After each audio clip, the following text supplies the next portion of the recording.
Olá pessoal, bem-vindos ao Ouvir a Palavra, eu sou o Henrique e no vídeo de hoje nós vamos fazer uma leitura do livro O Propósito do Homem, A.W. Tozer, Criado para Adorar, é o subtítulo.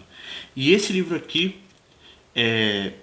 me fez realmente entender a personalidade de Tozer, o que ele pensava, porque muitas pessoas veem ele como um crítico da igreja ou como alguém que tem uma palavra muito pesada, mas quando eu li esse livro aqui, meus olhos realmente abriram para a filosofia de vida do Tozer, por assim dizer, e o que ele realmente pensa e qual é o significado do zelo que ele tem, tanto sobre a igreja como sobre a vida espiritual e assim por diante. Então, no capítulo 9, o subtítulo é O Mistério da Verdadeira Adoração. Ele diz o seguinte: Não tenho como enfatizar o bastante o mistério que envolve o tema da adoração quando estudo este assunto. E felizes são os cristãos que conseguem penetrar nesse ministério e compreendê-lo.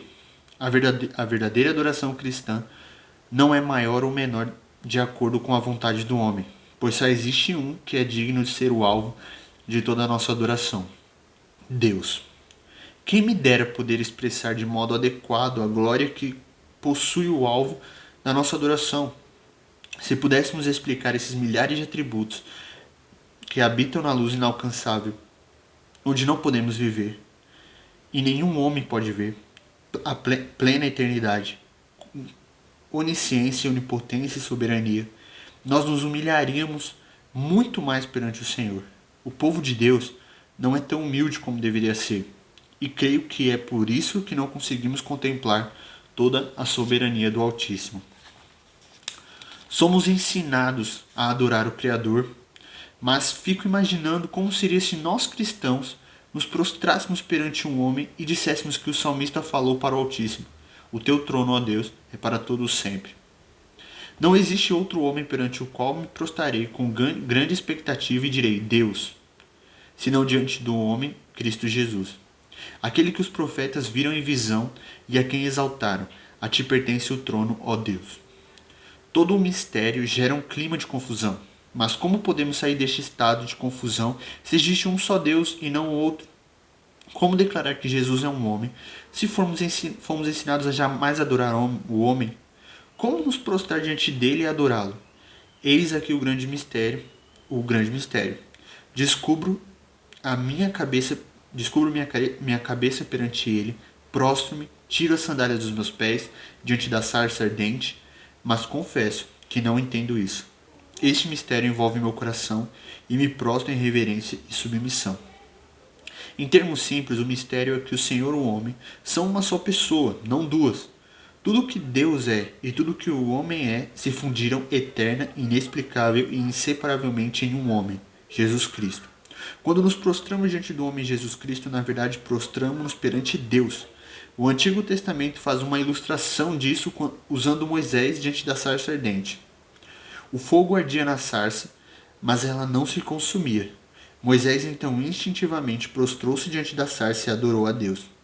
Ele entendeu que o Altíssimo estava naquela vegetação. A sarça era uma planta comum, e até que Deus se manifestou nela e a incendiou. Alguns poderiam ter acusado Moisés de idolatria. Os que não pudessem ver a sarça ardente, pois não sabiam que o fogo que ele estava adorando não era outro senão o próprio Jeová, suponhamos que houvesse ali alguns israelitas que conheciam os ensinamentos de Abraão, para quem somente um Deus deveria ser adorado. Digamos que ainda eles vissem um homem prostrado perante uma sarça com as mãos no rosto escondendo sua face, mas não conseguissem ver o fogo. Eles diriam, e com muita coerência: O que você está fazendo adorando essa sarça? Você é um idólatra, não conhece as escrituras? Entretanto, é claro que Moisés conhecia as escrituras, muito mais do que os outros, e sabia que a sarça e o fogo se uniram e começaram a arder antes mesmo de ele chegar, tornando-se basicamente um. Ali estava a natureza da sarça e a de Jeová, fundindo-se em uma só. A planta não se consumia, mas Moisés não estava adorando a sarça, e sim o Deus que nela estava. Foi por isso que ele se prostrou diante daquela circunstância. Reconheço que essa ilustração é inadequada e imperfeita, mas sim que o fogo deixou a sarça e ela voltou a ser uma simples vegetação, e nenhum homem deveria prostrar-se diante dela para adorá-la novamente. Essa é uma figura da volta de Cristo, Jesus é realmente Deus e possui todos os atributos da deidade. Embora ele fosse homem, na mais perfeita acepção da palavra, também era Deus. No sentido mais amplo desse vocábulo, no Novo Testamento, Jesus equivale à sarça ardente no Antigo Testamento. A grande diferença é que a sarça ardente foi uma experiência passageira, enquanto que Jesus Cristo é tanto Deus como homem por toda a eternidade. Jamais houve uma separação entre eles, a não ser naquele momento terrível da cruz, quando ele clamou: Deus meu, por que me desamparaste? Ele levou todos os nossos terríveis e putrefatos pecados sobre seu santo ser e ali morreu. O Altíssimo voltou as costas para o seu Filho, mas a sua deidade e divindade nunca se separaram. Hoje eles permanecem juntos como um só, quando nos prostramos perante esse homem e dizemos: Meu Senhor e meu Deus, teu trono, ó Deus, é para sempre e eternamente. Estamos falando com ele por meio do mistério da união teantrópica entre o homem e Deus e o homem na pessoa do Filho, Jesus Cristo, a quem adoramos em meio ao mistério e com temor adoramos não o homem, mas o Deus em carne.